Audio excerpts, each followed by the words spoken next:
আসসালামু আলাইকুম, কেমন আছেন গাইস? আবার চলে আসলাম এক ভিডিও নিয়ে। জানি ভিডিওটা ভালো লাগবে না, তারপরেও ভিডিওটা করেছি কারণ সিনারিটা অনেক সুন্দর লাগতেছে, তাই ভিডিওটা নিলাম।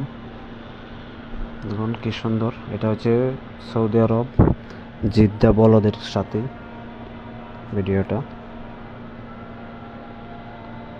কিছু ঝাপসা ঝাপসা দেখা যাচ্ছে কারণ বাতাস এখানে প্রচুর বাতাস, এর মধ্যে আবহাওয়াও কিছু খারাপ, তার জন্য বেশি একটা ঝাপসা দেখাচ্ছে।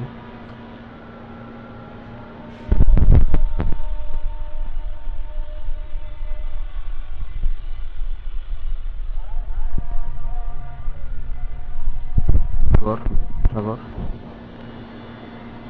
আর এদিক দিয়ে দূরে হচ্ছে গিয়া এয়ারপোর্ট।